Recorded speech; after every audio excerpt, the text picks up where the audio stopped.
오늘 제목은 기름 부음, 내 힘으로 할 수 없는 일을 자연스럽게 넘게 하는 능력. 기름 부음, 내 힘으로 할 수 없는 일을 자연스럽게 넘게 하는 능력. 우리 함께 보실 말씀은 사무엘하 3장 2구절 말씀이 있습니다. 우리 같이 한번 읽겠습니다. 시작. 아브넬이 다윗에게 말하되 내가 일어나 가서 온 이스라엘 무리를 내 주 왕의 앞에 모아 더불어 언약을 맺게 하고 마음에 원하시는 대로 모든 것을 다스리시게 하리이다 하니 이에 다윗이 아브넬을 보내매 그가 평안히 가니라. 아브넬이 헤브론으로 돌아오매 요압이 더불어 조용히 말하려는 듯이 그를 데리고 성문 안으로 들어가 거기서 배를 찔러 죽이니 이는 자기의 동생 아사엘의 피로 말미암음이더라. 아멘. 하나님이 가장 좋아하는 사람이 있어요. 그 사람은 완벽한 사람도 아니요, 실수하지 않는 사람도 아닙니다. 실수해도, 완벽하지 않아도, 부족해도 하나님이 좋아하시는 사람이 있어요. 그 사람 어떤 사람이냐? 배우려고 하는 마음이 있는 사람이에요. 그래서 우리는 영어로 그 마음을 teachable heart라고 그래요. 여러분, 배울 수 있는 마음은 어떤 마음이냐면 부드러운 마음입니다. 그래도 우리 청년들은 보면 부드러운 마음을 갖고 있는 분들이 많아요. 그런데 굳은 마음은 배울 수가 없습니다. 딱딱한 마음은 배울 수가 없습니다. 그래서 하나님의 말씀이 씨앗으로 이렇게 묘사되죠. 부드러운 땅에 심겨져야 열매를 맺을 수 있고, 딱딱한 땅에 심겨지면 여러분 아예 자라날 수도 없죠. 심겨질 수도 없죠. 그렇기 때문에 부드러운 마음을 갖고 있어야 합니다. 그래서 여러분의 마음이 날마다 부드러워지길 바랍니다. 근데 그 마음은, 부드러운 마음은 뭐냐? 배울 수 있는 마음이에요.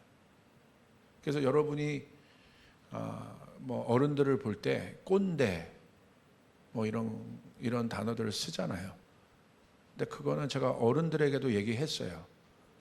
사실 젊은 세대들이 말하는 꼰대가 뭔지 아셔야 한다. 그건 뭐냐면 딱딱한 마음을 갖고 있는 어른들을 말하는 거예요.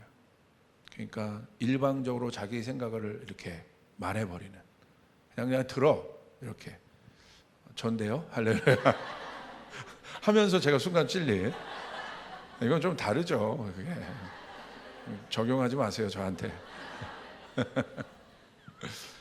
그렇죠? 그러니까 저는 부드러운 마음을 갖고 있어요. 왜냐하면 어린 아이에게도 배우거든요. 배울 수 있는 마음, 그것이 아주 중요합니다. 청년인데도 꼰대가 있을 수 있죠. 그래서 여러분 항상 부드러운 마음을 갖고 여러분 하나님의 음성에 열려있는 여러분 되시기를 주님의 이름으로 축복합니다. 지난주에 다윗을 통해 차원이 다른 삶의 시작에 대해서 살펴보았습니다. 사무엘하사 3장 1절의 말씀이 이번 통치 시리즈의 핵심 구절입니다. 어떤 말씀이냐면 여러분 잘 아는 것처럼 지난주에 들으셨죠? 우리 같이 한번 읽어볼까요? 시작. 사울의 집과 다윗의 집 사이에 전쟁이 오래매 다윗은 점점 강하여 가고 사울의 집은 점점 약하여 가니라. 이게 핵심이죠. 사울은 옛자를 제가 좀 표현한다고 말씀했습니다. 그러니까 결국 우리가 하나님의 권능의 삶에, 하나님께서 주시는 권능의 삶에 다가가기 위해서는 필수 불가결한 전쟁이 필요하다. 근데 그 전쟁은 그냥 전쟁으로 끝나지 않는다. 분명한 건 성경이 뭘 얘기하고 있냐면 사울의 집이 약해진다고 얘기하고 있다. 다시 말하면 여러분의 옛자의 능력이 약해질 때 여러분 안에 있는 영적인 능력이 강해짐을 믿으시길 바랍니다. 그래서 바울은 그것을 깨달았어요. 그래서 고린도전서 2장에 보면 나는 예수 그리스도와 십자가 위에는 아무것도 알지 아니기로 작정했다. 그 말은 무슨 말이냐면 그리스도와 십자가, 이게 결국 내 삶에 영적인 삶이 실제가 되는 신령한 삶의 어떤 표본인데, 그게 바로 어떤 삶이냐? 바울이 일관적으로 얘기하고 있는 것은 십자가를 센터에 두라는 거예요. 그래서 날마다 내 옛자의 영향력을 죽이라는 것입니다. 할렐루야. 그렇게 될 때 신령한 자가 될 수 있다.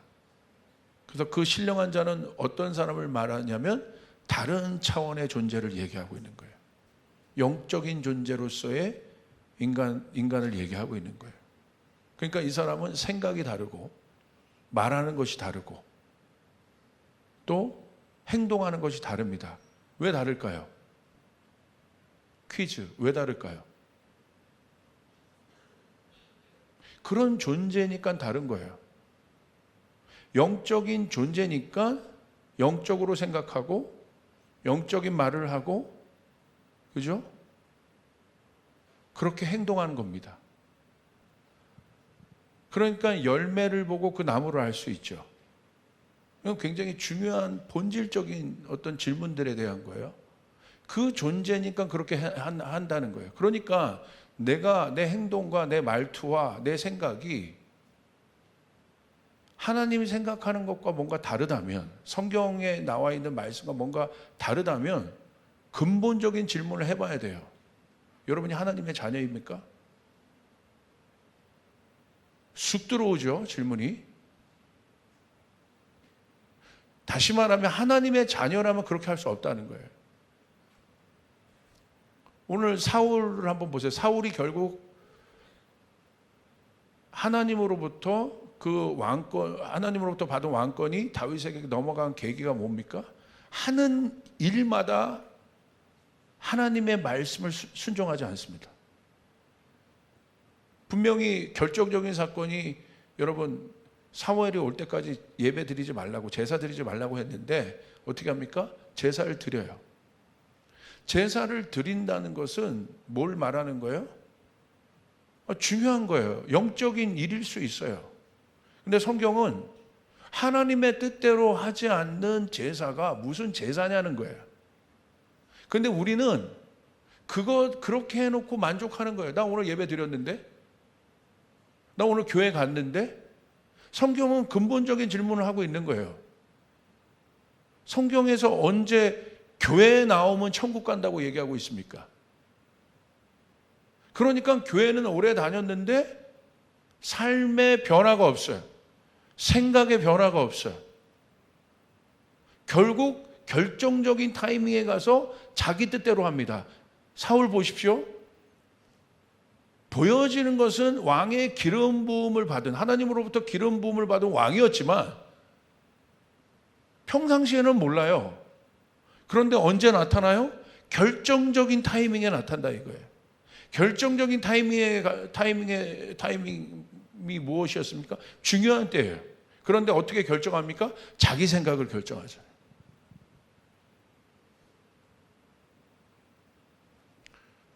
이게 굉장히 중요한 겁니다. 오늘 다윗의 위대한 점은 뭔지 아십니까? 하나님께서 열어주시는 계절들이 있어요. 그 계절에 맞게 다윗은 변화했다는 거예요. 잘 보세요. 다윗이 목동 시절이 있었습니다. 그러니까 다윗이 목동 시절에는 뭐만 신경 쓰면 됩니까? 양만 신경 쓰면 돼. 가족을 돌보는 것에 대한 고민을 할 필요가 없고, 나라를 살리는 일에 대해서 그렇게 고민할 필요가 없어요. 왜? 아직은 양치기니까. 다윗의 범위가 아직은 그 정도입니다. 그러니까 그 속에서 열심히 산 거예요. 그러니까 다윗이 양치기 때 뭐 한 겁니까? 무슨 고민합니까? 맹수들이 오는 것에 대한 고민이 있는 거야. 왜? 양치기니까. 그런데 다윗이 이제 골리앗을 쓰러뜨리고 그 다음 시즌으로 넘어가면서 다윗이 맹수들에 대한 고민을 합니까? 맹수들 고민을 안 해요. 왜? 양치기가 아니니까. 이건 굉장히 중요한 본질적인 질문들이에요. 여러분이 자녀 걱정합니까? 왜? 쫓아가겠습니다. 답은 청년이니까. 자녀 있어요? 있어? 없잖아요. 그러니까 여러분에게 할 고민이 아닌 거야. 여러분이 뭐 이혼에 대해서 고민합니까? 안 해요. 어떤 커플들은 막 이혼에 대해서 고민하는 커플들이 있어. 왜 고민해요? 결혼했으니까. 여러분은 이혼에 대해서 고민해요? 안 합니다. 왜? 청년이니까. 안 합니다. 굉장히 중요하다는 거야. 근데 보세요. 다윗이 아둘람으로 이제 갑니다. 골리앗 넘어. 거기서 어떤 고민합니까? 자기 고민만 안 해요. 당황해요. 하나님이 계절을 바꾸시는 거야. 누가 옵니까? 400여 명 가까운 사람들이 오는데 다 문제가 있던 사람들이 와요. 근데 거기서 다윗이 어떤 고민을 하기 시작해요? 공동체를 고민하기 시작해요. 빚진 자들을 고민하기 시작해. 억울한 자들을 고민하기 시작해. 왜? 하나님이 그 시즌을 열었으니까. 쓰니까 계속 뭐 하니까 이거 계속 이게 반복이 되네. 그렇죠? 거기서 다윗이 훌륭하게 적응합니다. 그리고 거기서 뭐가 됩니까? 성경은 그 공동체의 우두머리가 됐다고 돼 있어. 그런데 아둘람에서 사람을 고민할 필요가 없는 목동 시즌의 마인드를 갖고 있었으면 여러분 아둘람을 통과할 수 있었겠어요? 없었다는 거예요. 그 다음에 여러분 헤브론에 가서는 어떤 고민을 합니까? 진짜 이제 정치도 배우고 다스리는 법들을 배워요. 각 지파로부터 인정함을 받아요. 그때의 고민은 벌써 레인지가 커진 거예요. 족속들을 만나고 또 그러니까 그런 레벨에서 이제 다윗이 사고하기 시작합니다. 하나님이 헤브론의 시즌을 열었어요. 오늘도 여전히 헤브론의 시즌이지만. 근데 거기서 아둘람군의 마인드로 여러분 다윗이 움직이지 않아요. 근데 다윗이 거기서 또 훌륭히 감당해냅니다. 근데 오늘 다윗은 이제 어떤 단계로 갑니까? 왕의 기름을 받은 거예요, 이제. 이제 성경은 다윗을 이제 더 이상 목동이라고 얘기하고 있지 않고 리더라고 얘기하고 있지 않고 뭐라고 얘기하고 있냐면 아둘람의 리더라고 얘기하고 있지 않고 뭐라고 얘기하냐면 성경은 오늘부터 다윗을 뭐라고 보고 있습니까? 왕이라고 얘기하고 있는 거예요. 이제 다윗의 인생 가운데 이제 마지막 데스티니에 온 거죠. 그런데 하나님이 그 계절을 열어주세요. 마찬가지입니다. 여러분이 여러분의 인생의 계절을 여러분의 힘으로 바꾸는 것 같죠? 천만에. 내 인생의 계절을 바꿀 수 있는 분 하나님밖에 없다는 거예요. 할렐루야. 그것을 깨닫는 것이 지혜예요. 다니엘은 그것을 깨달았어요. 하나님께서 계절을 바꾸시고 때를 바꾸시고 왕들을 폐위하고 세우실 수 있는 분이 하나님이시다. 그는 지혜와 총명이 있다고 얘기했어요. 할렐루야. 그것을 깨닫는 거예요. 저도 여기까지 와보니까 제가 뭔가를 많이 해서 뭔가를 열심히 살아서 내 인생의 문을 내가 개척해서 온 것 같은데 물론 그런 부분이 있는데 지금 와서 솔직히 고백할 수밖에 없는 건요. 그러지 않아요. 하나님이 열어주신 거예요. 세상은 내가 노력해서 내 인생의 어떤 계절을 내가 바꿀 수 있다고 생각해요. 그런데 여러분 저의 질문은 그거예요. 그럼 마지막 왜 죽음의 계절은 왜 못 바꿔요? 내가 그렇게 자신이 있어서 내 돈으로 내 능력으로 내 인생의 계절을 내가 바꿀 수 있다고 한다면 야 나는 하나님 필요 없어. 하나님 믿을 필요 없어. 내 주먹을 믿어. 내 능력을 믿어. 내가 만 시간 일한 나의 열심을 나는 믿어. 교회에서 무슨 얘기하는 거냐? 야 그럴 시간 있으면 가서 일이나 더 해. 아마 그럴 겁니다. 맞는 말이요. 그런데 제가 질문하는 거예요. 오케이, 인정해요. 여러분 꿀리지 마요. 디베이트 할 때 꿀리지 말라고. 할렐루야. 그럼 네 인생의 마지막 계절은 왜 못 바꾸는데? 그 질문을 할 줄 알아야 될 거 아니에요. 그것까지 답을 할 수 있다면 유인. 그 답을 못 주잖아요. 왜 그건 못 바꾸냐는 거야. 다 바꿀 수 있는데. 그렇죠? 그러니까 궁극적으로 우리는 그것을 깨달아야 되는 거예요. 하나님이 내 인생의 계절을 바꾸시는 겁니다. 아멘. 여러분 믿습니까?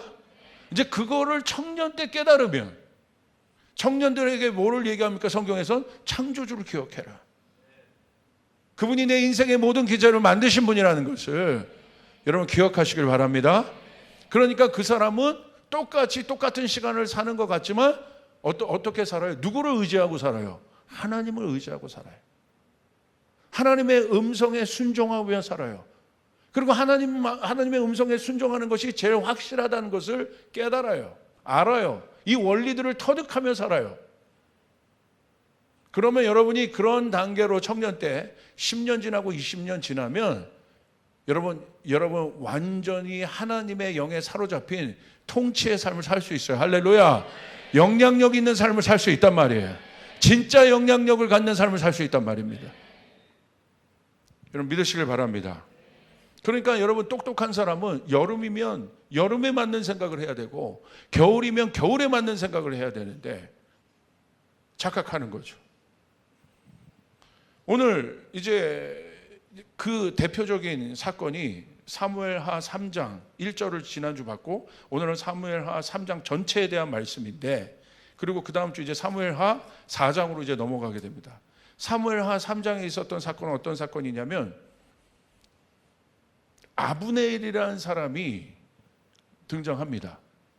근데 몇 명이 등장하냐면 아브넬은 누구냐면 사울의 군대 장관이었어요. 그리고 이스보셋이라는 사람이 등장해요. 이스보셋은 누구냐면 사울의 첩의 아들이에요. 그러니까 여전히 북이스라엘을 통치하고 있는 사람들이에요. 아브넬과 이스라엘이라는 사람이 지금 북이스라엘을 통치하고 있고 다윗은 유다, 남유다 쪽에 있는 거예요. 그런데 지금 북이스라엘의 실권자가 누구냐면 이스보셋이에요. 그러니까 표면적인 실권자는 이스보셋이십니다. 그런데 진짜 실권자는 누구냐면 사울의 군대 장관인 아브네일입니다. 우리 말씀을 한번 볼까요?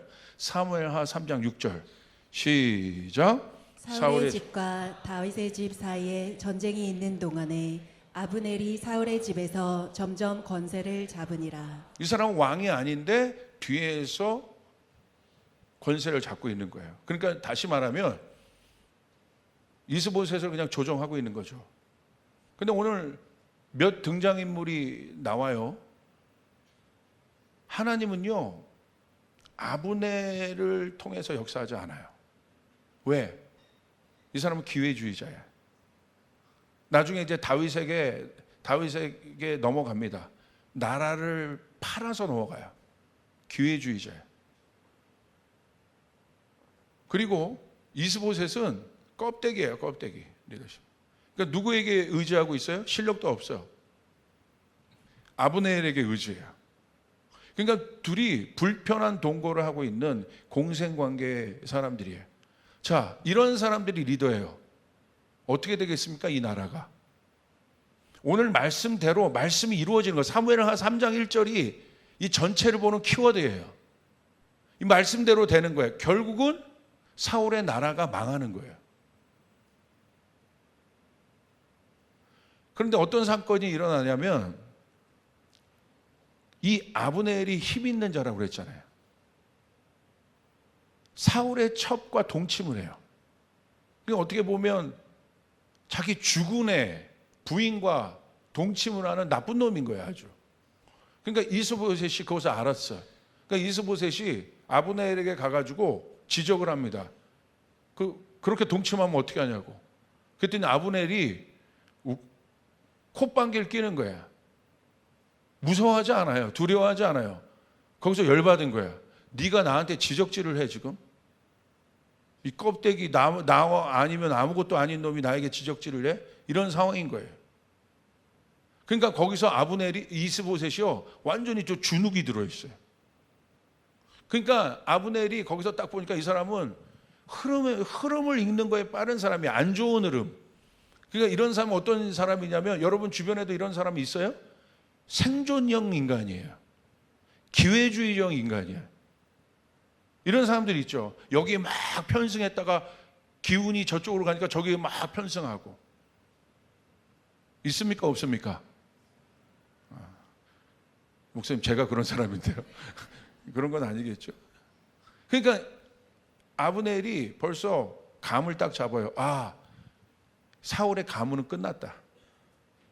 대세가 기울였다. 그러니까 어디로 갑니까? 대세로 가요. 요즘 정치 보면 맨 이런 거잖아요. 예? 똑같은 사람들이야. 그러니까 하나님의 음성 안 들어요. 생존형 인간들인 거예요. 그러니까 나라가 어떻게 되겠습니까? 그렇게 넘어가는데 어떻게 넘어가냐면 그 안에 있었던 모든 사람들, 리더들을 설득해서 다윗에게 넘어갑니다. 그런데 다윗에게 갈 때 어떻게 가냐면 이 사람이 다윗을 칭송하면서 가요. 당신이야말로 진짜 왕입니다. 최고의 왕이에요.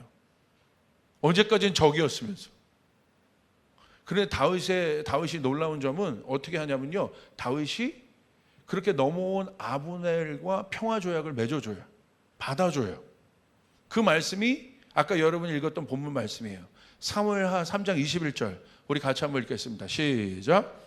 아브넬이 다윗에게 말하되 내가 일어나 가서 온 이스라엘 무리를 내 주 왕의 앞에 모아 더불어 언약을 맺게 하고 마음에 원하시는 대로 모든 것을 다스리시게 하리이다 하니 이에 다윗이 아브넬을 보내매 그가 평안히 가니라. 다윗이 뭐라고 얘기하냐면 그렇게 온 아브넬을 받아들이고 더 나아가서 평안히 가라고 해요.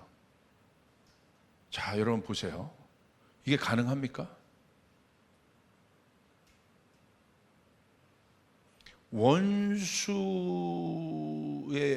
그러니까 다윗에게 있어 아브넬은 자기 적의 군대 장관이었어요. 그 다윗을 얼마나 어렵게 했겠습니까? 그런데 그 군대 장관이 이 기회를 틈타서 이제는 그 마음이 어떤 마음인지 모르겠지만 아브넬의 인생을 봤을 때 순수한 마음은 아니었던 것 같아요. 그렇게 의도를 가지고 다윗에게 넘어왔는데 다윗이 어떻게 해요? 받아준다. 받아줘. 여러분 같았으면 어떻게 할 거예요? 이게 지금 제정신이냐 이게? 그렇게 나를 괴롭고 공격하고 우리를 힘들게 하더니 이제 살겠다고 네가 나한테 오냐? 아마 정상적인 마인드 같았으면 제거하고 죽였을 거예요. 근데 다윗은 받아들이는 거예요.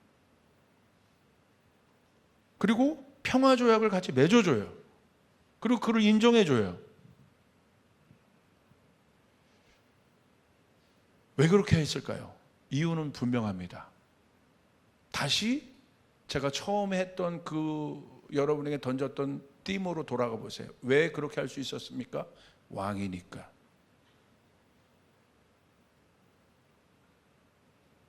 너무나 강력한 답이에요. 왕이니까 왕답게 생각해야 돼요. 왕답게 생각한다는 건 뭐예요? 다윗은 이제 고민이 되는 거예요. 왕이 됐는데 통일을 시켜야 되는데 전쟁을 하면 피를 흘려야 되잖아요. 그런데 지금 피 흘리지 않고 통일시킬 수 있는 길이 열어진 거예요. 그러니까 다윗이 자기의 사사로운 감정으로는 죽여야 돼요.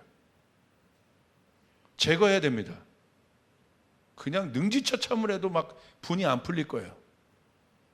이게 다윗의 위대한 점인 거예요. 왜? 왕의 기름 부음을 받았으니까. 기름 부음은 뭘 말하는 거예요? 그 존재를 증명해 주는 거예요. 다윗에게 기름 부음이 왔습니다. 뭘 증명해 줘요? 그때부터 성경은 뭐라고 얘기하고 있습니까? 하나님의 영이 다윗과 함께 하고 있더라.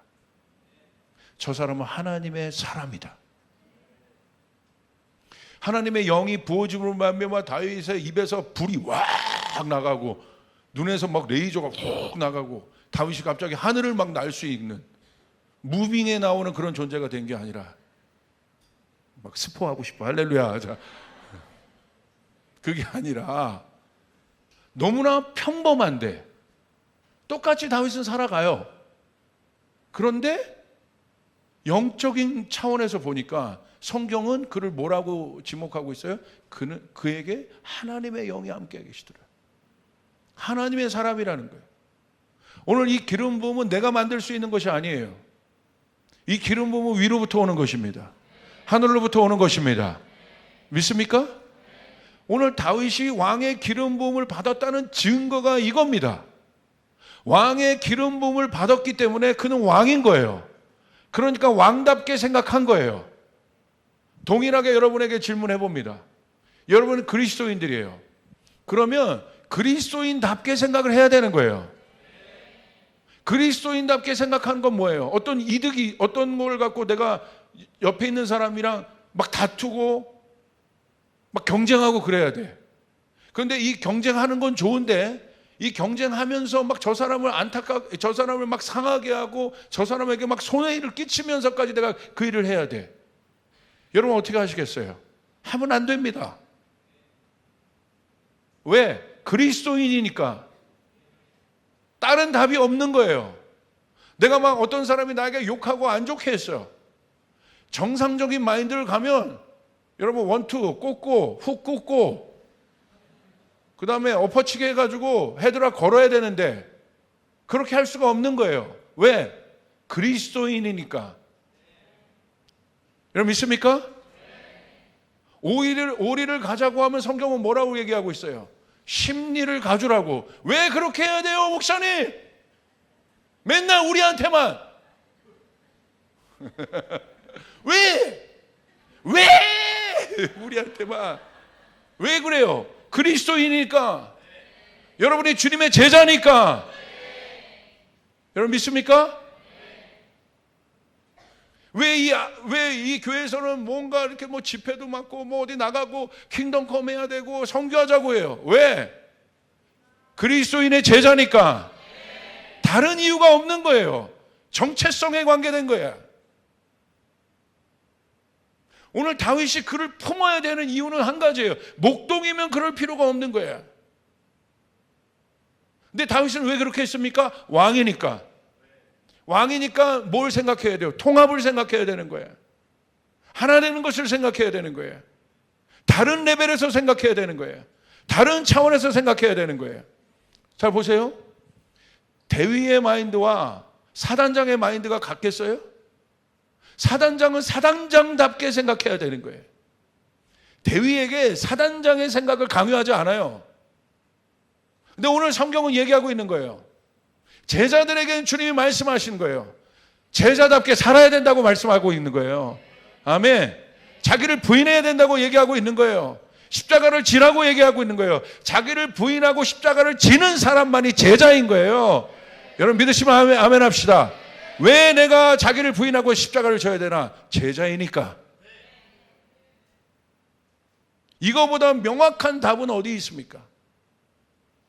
여기 운동하는 지체들이 있죠? 운동하는 지체들이 막 입에 단내를 품고 단내가 날 때까지 막 운동하고, 여러분이 태능선수촌에 불려서 이 국가대표를 다뤘다고 생각하세요. 해보세요. 남들보다 아마 운동을 막 2배, 3배 더 해야 될 수 있어요. 왜? 여러분 그거 하면서 너무 힘들죠. 그런데 왜 여러분 그걸 감내합니까? 국가대표니까. 너무나 명확한 거잖아요. 성경은 우리의 어떤 행동을 얘기하고 있지 않아요. 행동으로 해서 나를 증명한 것이 아니라 네가 그 사람이기 때문에 그렇게 살아야 된다는 거예요. 아멘. 여러분 믿습니까? 우리 교회 한 자매가 저에게 찾아왔어. 어저께 청년 일부. 근데 이 아이가 요즘에 하나님과의 깊은 사랑에 빠져 있어요. 깊은 사랑에 빠져 있어요. 전 얘를 보면 참 유쾌한데 깊은 사랑에 빠져 있어. 근데 왜 찾아왔냐면 하나님 앞에 너무 자기의 삶이 의탁되어 있어서 뭐 하려고 하냐면 선교 가려고 하는 거죠. 그래서 1년 선교사 그 프로그램에 자기를 헌신하려고 하고 있는 거예요. 그래서 제가 쭉 판단을 이렇게 할 필요가 있었죠. 왜? 나는 너를 아니까. 그런데 쭉 살아온 얘기를 듣는데, 요즘 이야기를 듣는데 깜짝 놀란 거예요. 너무너무 달라진 거예요. 내가 아는 누구 맞나? 어떻게 저럴 수 있지? 막 그걸 나누는데 막 거의 랩 수준으로 나누는 거예요. 근데 거기서 놀라웠던 저의 귀를 사로잡았던 포인트가 뭐냐면 많은 일들을 나눴었는데 그 중에 한 포인트가 뭐냐면 자기가 레슨도 하고 막 그런 사람이에요. 이렇게 그런 직업도 갖고 있어요. 근데 자기가 마음에 안 들고 미워하는 사람들이 있었다는 거예요. 세상 사람들은요, 내 마음에 안 들고 미워하는 사람이 있으면 내가 안 보면 돼. 왜? 관계 없으니까. 그런데 이 청년이 저한테 그러는 거예요. 제 안에 그 마음이 막 생겼는데 성령께서 자기에게 얘기하시더래. 뭐라고 얘기하냐면, 내가 그 사람을 사랑하는데 왜 네가 미워하니? 내가 그 사람을 존중하는데 네가 왜 무시하니? 거기서 깜짝 놀란 거예요. 그래서 회개하고 사랑한다는 거예요. 너무 놀라운 거였어요. 여러분, 바깥에서는요, 그럴 필요가 없어요. 나와 관계없고 나를 힘들게 하는 사람인데 내가 못하러 그 사람을 사랑하려고 노력해야 됩니까? 그럴 필요가 없어. 그런데 우리는 왜 그렇게 해야 돼요? 그리스도인이니까. 그러니까 여러분 보세요. 기름 부음이란 건 뭐냐면 정체성에 관계된 것이고, 내가 그 정체성의 올바른 궤도 안에 들어갈 때 내가 할 수 없는 일들을 넘어가게 되는 거예요. 할렐루야. 믿으시면 아멘 합시다. 여러분, 사도행전에 놀라운 초자연적인 능력이 나타나길 원하십니까? 왜 여러분 그 일들이 나타납니까? 제자이기 때문에. 제자는 그 권능이 있단 말입니다. 제자이니까 성령 받은 거예요. 일반 군중에게 성령이 임하는 것이 아니라 하나님의 권능이 누구에게 임해요? 일반 군중에게 성령이 임해도 귀한 걸 몰라. 쓸 줄을 몰라. 그런데 제자에게 성령이 임하니까 이 성령이 어디에 쓰입니까? 하나님 나라를 확장하는 데 쓰였다는 것을 믿으시길 바랍니다. 아멘. 사람을 살리는 데 썼다는 걸 믿으시길 바랍니다. 여러분이 비즈니스 하는 분들이 있습니까? 하나님 여러분에게 돈을 주셨어요. 복받게 하셨어요. 그럼 어떻게 쓰셔야 돼요? 하나님 나라를 위하여 여러분의 재정을 써야 되는 거예요. 왜? 크리스찬 CEO이기 때문에.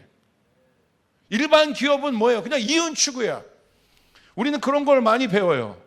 기업의 정신이 뭐냐? 이윤을 추구해야 된다. 저는 본질적인 질문을 하고 싶은 거예요. 꼭 기업은 이윤을 추구해야 돼? 무슨 말인지는 알겠어요. 왜 그 다음 단계를 안 가르쳐요? 이윤만 추구하라고 가르치니까 어떻게 돼요? 위대한 기업이 안 나와요. 여러분 공부 왜 하십니까? 우리는 공부해야 되는 이유가 있어요. 그리스도인으로서. 공부가 여러분의 목표하는 어느 단계에 여러분을 가까이 갈 수 있는 도구가 되는 것은 분명합니다. 그럼 하나님이 여러분에게 공부를 주셔서 공부해서 어느 단계에 갔다면 이제는 그 속에서 그걸 갖고 여러분 나눌 수 있어야 되는 거예요. 아멘.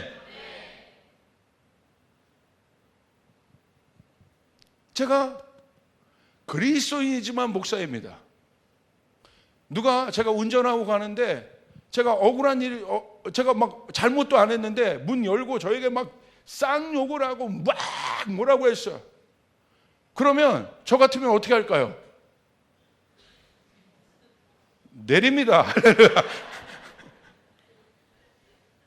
근데 사실 이번 토요일 날 내릴 뻔 했어요. 창문에 거의 반만 나왔어요, 이렇게. 그러고 나서 얼마나 막 부끄럽고 회개했는지. 그런데 거기서 내가 잘못을 안 했는데 옆에 와가지고 막 욕을 막 육두문자 쓰고 저에게 뭐 해도 제가 참아야 돼요. 왜? 그리스도인이고 또 하나 목사니까. 목사가 멱살 잡고 싸우겠어요?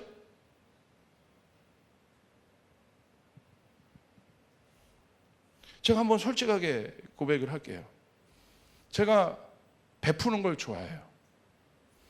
제가 커버넌트에 가가지고 커버넌트 아이들에게 막 사줬어. 제가 가서 사주는 걸 애들 또 좋아해. 막 사주니까 애들 너무 좋아. 목사님 오면 또 사줄 걸 기대해. 우리 커버넌트 출신들인데 목사님 사주냐 안 사주냐?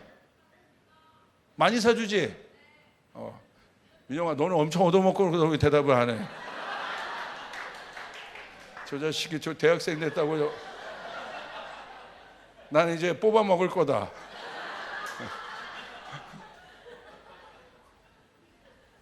그런데 저희 프라이버시상 어떤 딸이라고 얘기할 수는 없어요.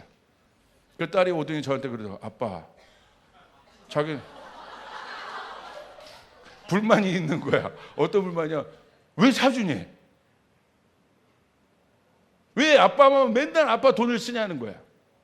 딸들은 그런 마음 가질 수 있잖아요. 항상 보면 아빠만 써. 그러니까 자기가 생각할 때 얍삽한 친구도 있을까 없을까? 있지요. 쟤는 맨날 얻어먹어. 자기 맨날 쓰는데 내가 한 번 싸면 얘도 한 번 써야 되는 거고, 내가 한 번 쏘는데 얘는 또 얻어먹고, 내가 또 쏘는데 또 얻어먹고. 그런 친구 있어요 없어요? 여러분 어때요? 그냥 아빠 이거 쏴요. 근데 제가 그랬어요. 유해라. 할렐루야.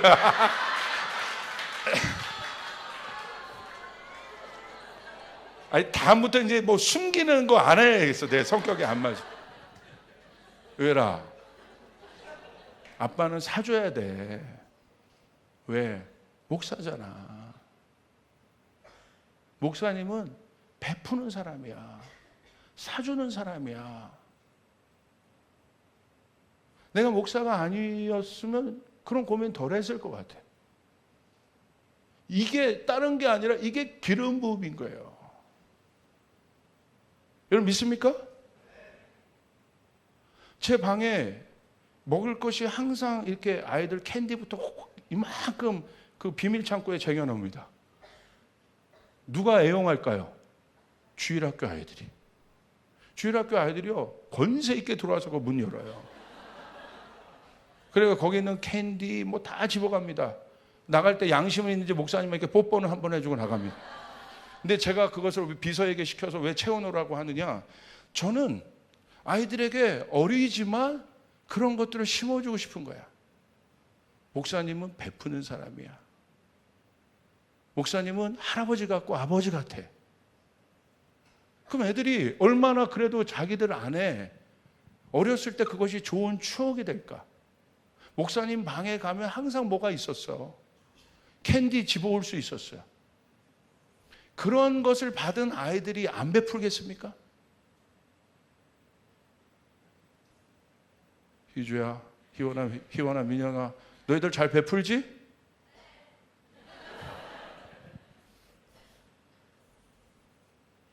오늘 다윗은 왕이니까 그런 거예요. 누가 세운 왕? 하나님이 세운 왕이니까. 그럴 때 진짜 통치가 나오는 것입니다. 자기 뜻대로 하는 통치가 아니라 하나님의 뜻이 이루어지는 통치. 오늘 하나님이 누구를 쓰십니까? 아브넬을 쓰세요? 이스보셋을 쓰세요? 또 한 명이 나와요. 그 사람이 누굽니까? 요압입니다. 요압은 다윗 편이었어요. 근데 요압은요 전혀 다르게 움직여요. 요압은 그렇게 나갔던 아브넬을, 다윗을 만나고 갔던 아브넬이 왔다는 소식을 듣습니다. 그러니까 요압이 대발노발하는 거야. 왜냐하면 아브넬이 자기 동생 아사엘을 죽였거든. 전쟁에서. 그것도 아브넬이 일부러 죽인 것이 아니라 요압이 그 당시 최고의 이 전투력을 가진 장군이었거든요. 그러니까 요압의 동생을 죽인다는 것에 부담감이 있었던 사람이 아브넬이에요. 장군이었기 때문에. 원수가 되잖아요. 그래서 결국은 아사엘을 쫓아올 때 쫓아오지 말라고 그렇게 했는데도 쫓아오다가 창끝을 어떻게 하다 뒤로 했는데 거기에 찔려 죽어요. 그러니까 요압이 들었을 때 아브넬이 자기 동생을 죽였다는 것을 알고 그렇게 지금 알고 있는 거예요. 그런데 그 아브넬이 왔다 간 거예요. 근데 다윗이 평화협정을 맺어서 보냈어요. 그러니까 이 요압이요 다윗의 충복이었잖아요. 노발대발해요. 최고 싸움 잘하는 사람이 요압이에요. 다윗과 수십 년을 지금 10년 넘게 여러분 싸우면서 전쟁 영웅이 된 사람이 요압이에요. 힘 있는 사람이에요. 그러니까 다윗이 보낸 거에 대해서 막 노발대, 어떻게 왕이 그 사람을 보낼 수 있냐고. 그리고 그 사람이 획책을 갖고 들어온 걸 모르냐고 막 다윗을 오히려 책망합니다. 그런데 가만히 들어보면 굉장히 나라를 아끼는 것 같아요. 다윗을 아끼는 것처럼, 충원을 하는 것처럼 보여요. 그런데 성경은 그렇게 보고 있잖아요. 겉모양은 그렇게 이야기하고 있지만 성경은 어떻게 보고 있냐면 사무엘하 3장 27절 보세요. 정확하게 왜 요압이 분냈는지에 대해서 나오고 있어요. 자, 우리 한번 같이 읽겠습니다. 시작. 아브넬이 헤브론으로 돌아오매 요압이 더불어 조용히 말하려는 듯이 그를 데리고 성문 안으로 들어가 거기서 배를 찔러 죽이니 이는 자기의 동생 아사엘의 피로 말미암음이더라. 이게 다윗을 위한 것도 아니고요, 나라를 위한 것도 아니에요. 순순히 자기 사사로운 감정 때문에 죽인 거예요. 일반적인 개념으로는 그럴 수 있어요. 복수할 수 있어요. 근데 이것은 땅의 사고방식이에요. 땅의 개념이에요. 다윗도 그럴 수 있죠, 일반적인 생각으론. 그러나 하나님이 세우신 기름 부음 종이라면 그렇게 하지 않아야 돼요. 그리고 요압도 그 시즌에 들어온 사람이라면 다윗처럼 생각하고 있어야 돼요. 제가 어저께 우리 청년 리더들에게 제 마음 중심에 있는 것들을 꺼집어냈어요. 그리고 부탁했어요. 목사님이 선포하는 대로 그것만 액면 그대로 보지 말고 그 생각 깊이를 이해하길 바란다. 청년 리더들 아멘. 요압이 그 시즌 안으로, 다윗의 시즌 안으로, 그 왕의 통치 안으로 요압이 들어왔다면 그렇게 하지 않았을 거예요. 그런데 안 들어온 거예요. 과거에 머물고 있는 겁니다. 그리고 결국 사사로운 자기 감정에, 사사로운 일이 아닐 수 있지요. 그런데 결국 복수합니다. 여러분 그거 아세요? 다윗은요, 그냥 왕이기 때문에 그를 풀어준 것 이상의 것이 있어요.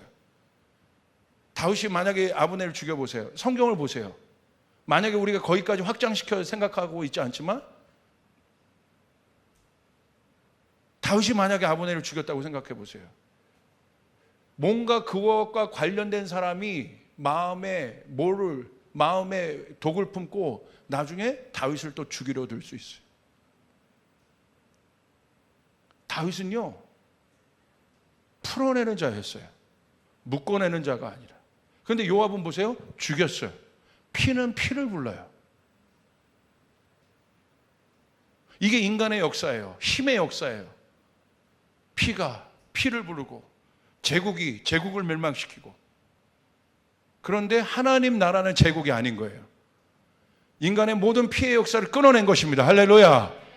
그분이 피를 흘리심으로, 그분이 세워주심으로. 다르단 말이에요. 컨셉이 달라요.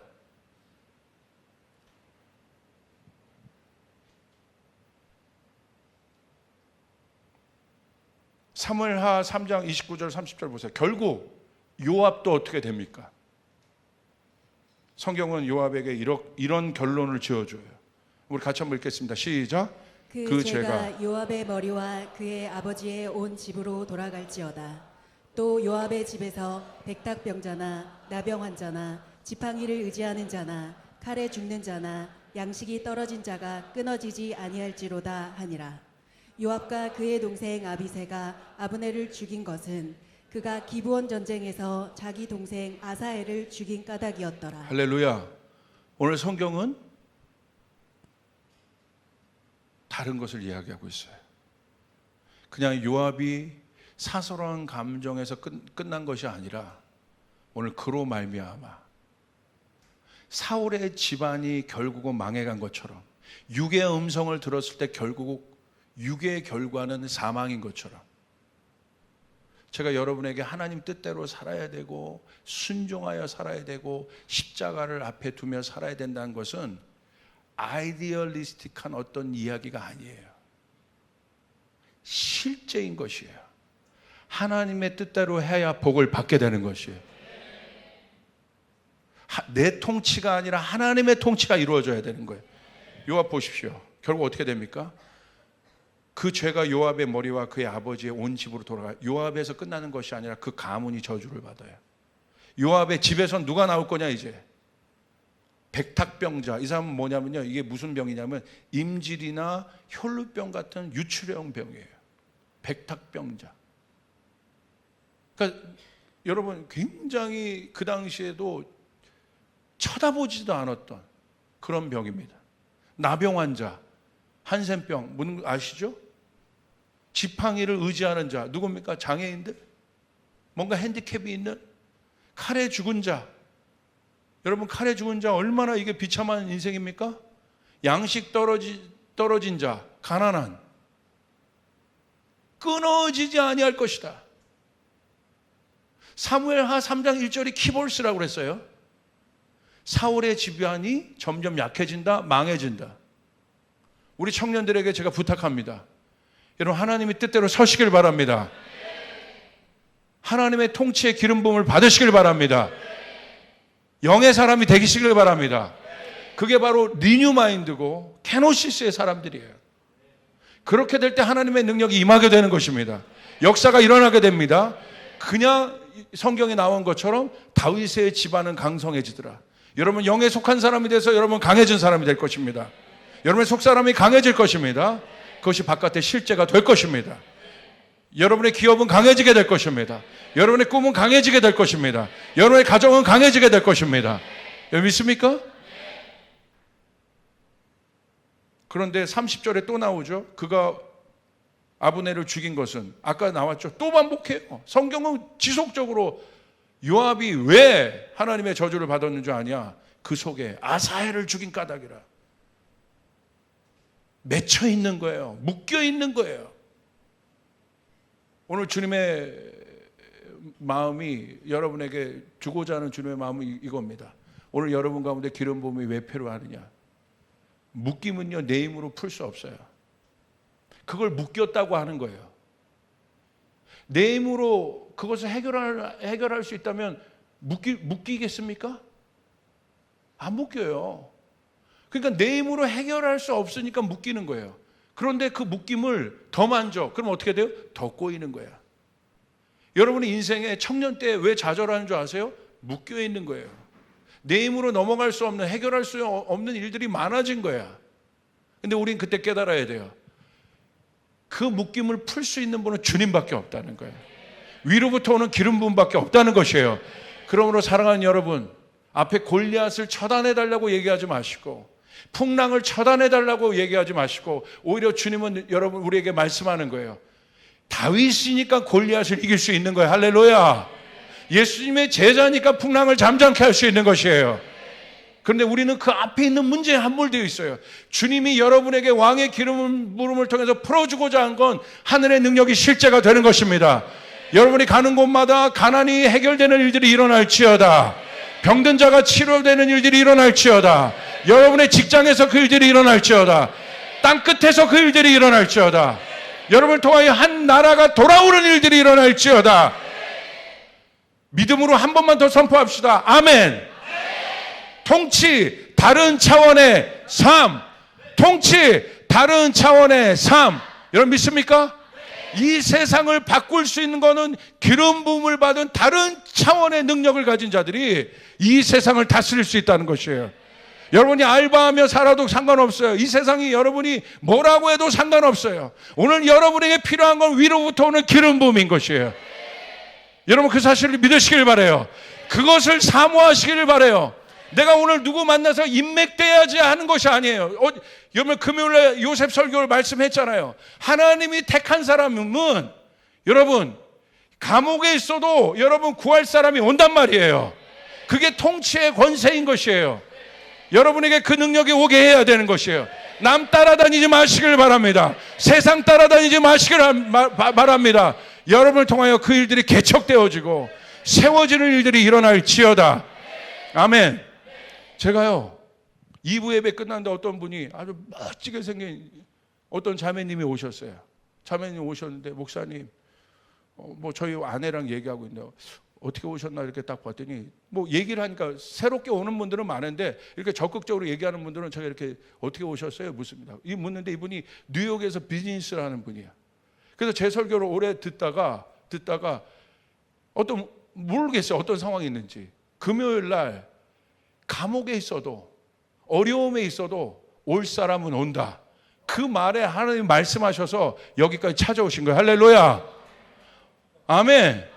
오늘 여러분에게도 기름 부음이 진짜 부어지면 여러분이 왕이니까 내가 노력해서 왕이 되는 게 아니에요. 내가 노력해서 문을 여는 것이 아니라 이것이 기독교의 핵심 복음이에요.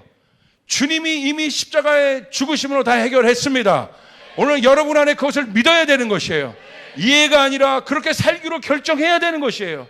어려운 곳으로 가도 그렇게 하기로 결정해야 되는 것이에요. 그리고 어떻게 결정해야 돼요? 주님 뜻대로만 하겠다.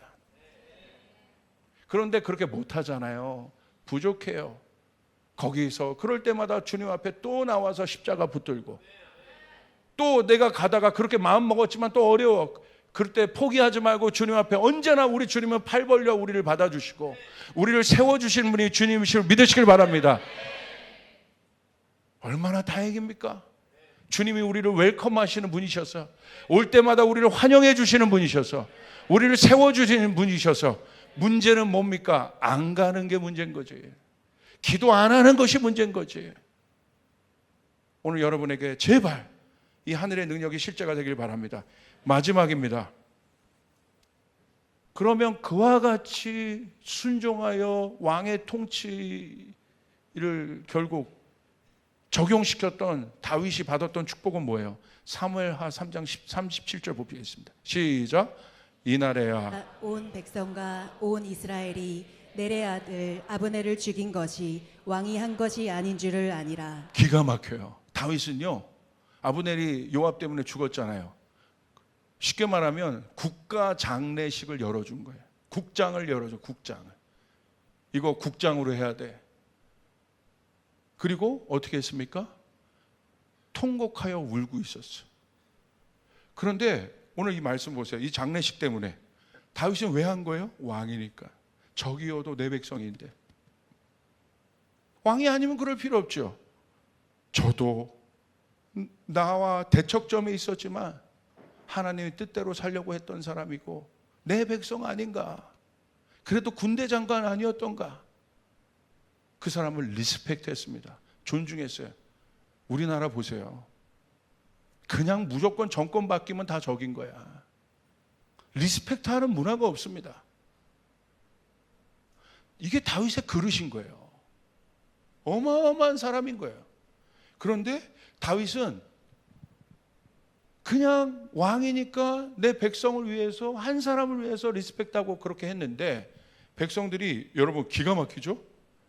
이때 다윗이 사람들은요, 백성들은 소문이 났나 봐. 아브넬을 죽였다고.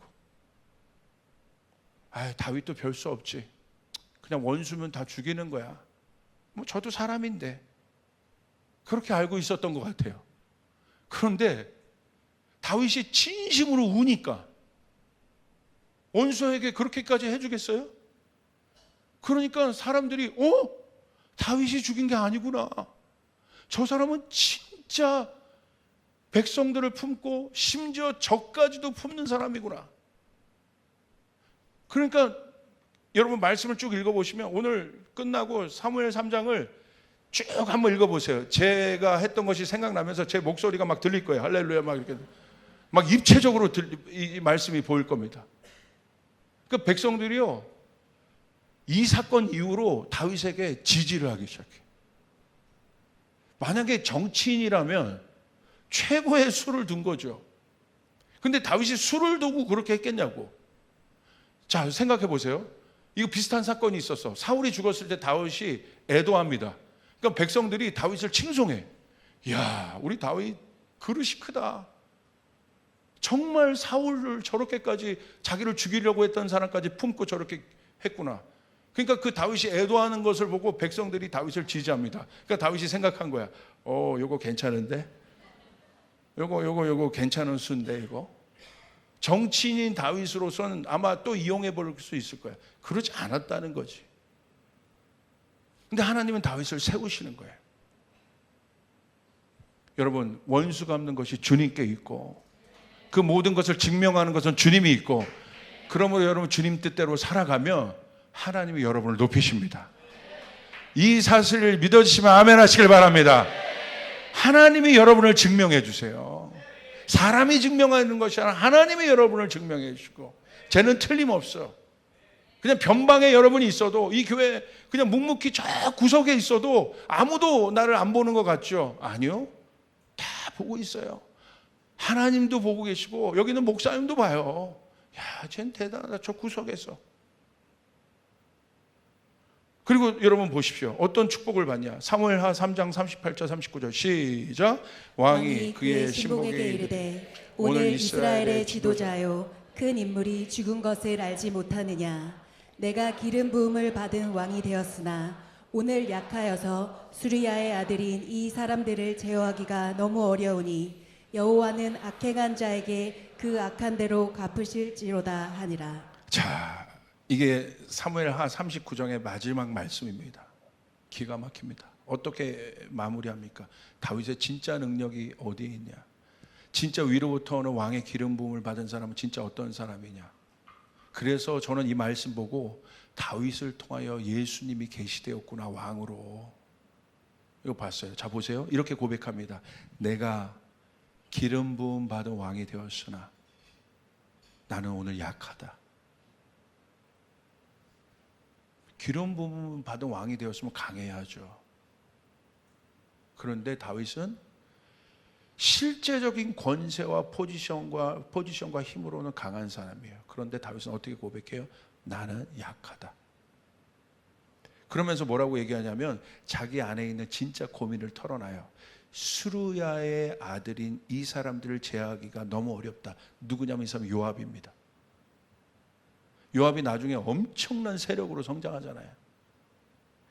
다윗의 마음을 제일 힘들게 한 사람이 나중에 그 충복이 가장 여러분 다윗의 마음을 어렵게 한 사람이 돼요. 그러니까 다윗이 어느 정도 요압에게 시달렸냐면 이렇게 얘기합니다. 자기 아들 솔로몬에게, 자기는 그렇게 얘기하지만 솔로몬에게 요압 조심하라고 얘기해요.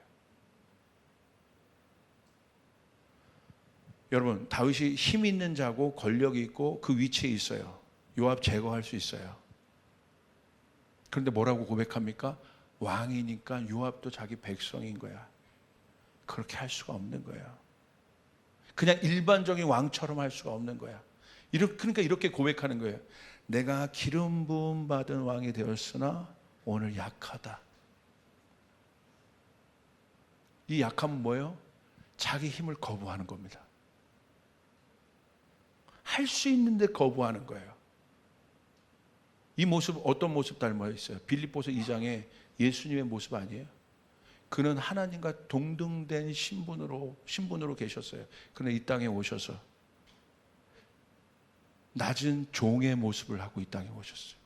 어린 양의 모습을 하고 오셨어요. 베드로가 말고의 귀를 잘랐을 때 예수님 뭐라고 얘기해요? 내가 하늘에 12군단 되는 천사를 쓸 줄 모를 줄 아느냐? 예수님 안 쓰시는 거예요. 인간 안에 들어오셔서. 우리 민청 목사님이 그 예화를 하셨죠. 예수님이 성육신 된 사건이 뭐예요? 평범한 사람이 일부러 휠체어에 앉아있는, 엄청난 비유 아니에요? 평범한 사람이 휠체어에 앉아있는 모습. 그래서 스스로 자기를 제한하는, 이게 성육신이라는 거예요. 엄청난 말씀인 거죠. 나는 기름 부음을 받은 왕이 되었으나, 이것을 뽐내거나 자랑하거나 내 힘을 휘두르는 사람이 아니라 오늘 약하여져서 그 연약함을 고백합니다. 그런데 결국 그 연약함을 고백했는데 다윗은 원수 갚지 않아요.